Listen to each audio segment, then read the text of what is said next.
I'm going to start with the little controversy concerning the Commissioner of Police, who has, just been replaced. Mohammed Bade has had a pretty, interesting time as Commissioner of Police in Imo State. He was, of course, accused of, partisanship in the previous elections in Imo State. He was deployed to Adamawa State during the last elections in 2023, and of course, we all saw what happened in the Adamawa State elections. Complete chaos and confusion. That he was once again also accused of partisanship and being a part of the mess that happened there. Now he has been redeployed. Is this great news for the Imo State elections, first of all? Well, in the first place, election is so sensitive that whatever people feel not overweight for them, they will make requests for it. And the best way to assure this situation is by the government or whoever authority is responsible to carry out the wishes of the wishes of the people in order to ensure smooth polls.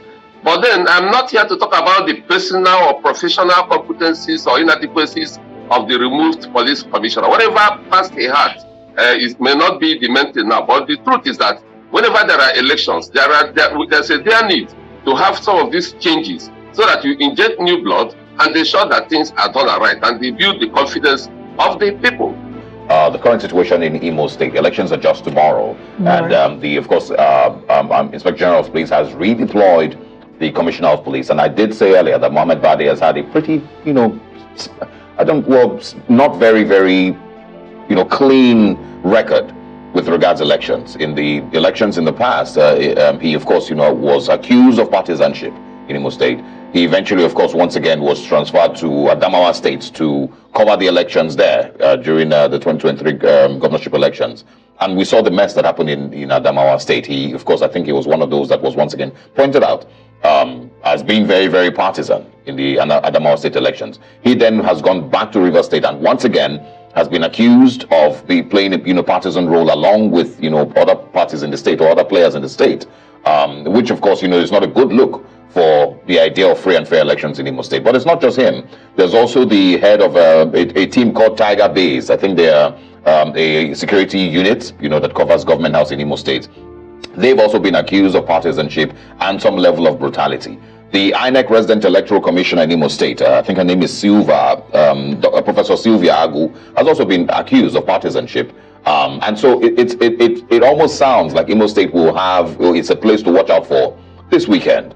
Bayelsa State, of course, has its own, challenges here and there. Kogi State, of course, with the players that are going for election, there's Adino Melaye, who is, former senator, now trying to be governor.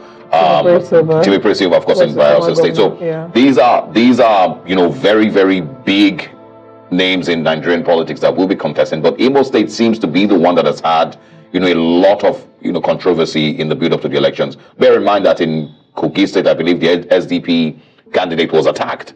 In Imo State, the Labour Party candidate was also attacked. And these are all just, things that have happened in the last couple of weeks because of the elections.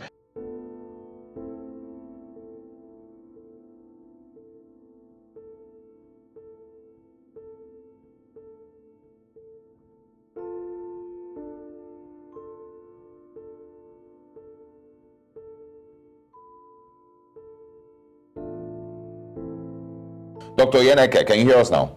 I'm hearing you very well. All right, welcome back. Kindly go ahead. We had a struggle with your network earlier. I'm with you. All right, please go ahead. You were talking about the preparation in Imo State, stating that you are not here to speak categorically about the character or competence of the erstwhile Commissioner of Police in Imo State. Yes. I am saying that it is not abnormal to change security chiefs like the Commissioner of Police during elections. If that is the only thing you can do to assuage the people and to build the confidence of the people, especially when they are accomplices. I'm not here to talk about the professional competencies of the deployed Commissioner of Police. But the truth is that such changes can make the people come out en masse and have more confidence in the electoral system. Imo has been bedeviled with a lot of insecurity, just like most parts of the country anyway, because insecurity is not peculiar to Imo State. But the truth is that anything that can make the people have confidence that they will be protected by the police and other security agencies done, and I feel that's exactly what the police high hierarchy has done in this direction to avoid voter apathy. Better late than never, I believe, because it's been a long time coming that Mohammed Badi has been accused of partisanship. I did mention what he also was accused of in Adamawa State elections, if you remember how that turned out. But he's not the only one that has been accused of partisanship. The Imo State Resident Electoral Commissioner, Dr. Sylvia Agu, has also been mentioned and accused of partisanship in this whole process and even prior. So can you share with us what the frame of mind is for the electorate in Imo State? Do they feel confident that this would be a free and fair elections that they're going to be taking place with tomorrow? As long as you have contenders, there is nothing you will do that everybody, the entirety of the population or society, members of the society, will have confidence in what you are doing. Yes, people are complaining that the electoral commissioner should also be redeployed. There is nothing wrong with that because they are entitled to their opinions. But if the INEC now deems it fit to redeploy them, so be it. To redeploy her, so be it, in order to build the confidence of the people. Would you say that so far the confidence of the people has been built when it comes to elections in Imo State? We have updates here that 15 commissioners of police, 29 deputy commissioners of police, and 40 assistant commissioners of police have been deployed from the force headquarters to Imo State for this election. Would you say that all the actions on the part of the Nigerian police have instilled enough confidence that the people of Imo would actually come out to vote and not be afraid of insecurity challenges? Rather than building confidence in this particular case now, because of the influx of security agencies, not just the police, because I was opportune 2 days ago to see the military trucks moving about, they call it show of force. If the security men, now that the number is so much, it can even have a negative effect by scaring people from coming out.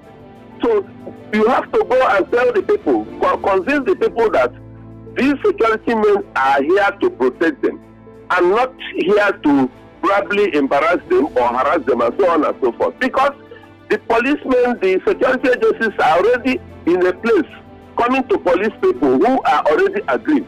So there must be a special and professional way of handling the situation. If not, their presence is capable of scaring people tomorrow, and there will be serious voter apathy. I mean, another thing that might also create voter apathy is, disappointment with the way that the 2023 elections turned out, with the way that it was handled, and the results also, and failures of INEC in one way, or the other, to carry out or to prove and show to the Nigerian people that the elections were free and fair. So would you say that is also something that Imo State residents have pondered? The way that the elections, were handled in February, would that also affect the interest of residents in Imo State to be a part of the elections tomorrow? You have just stated the obvious. People no longer have confidence in the electoral system because many of them are dissatisfied over the last election, the presidential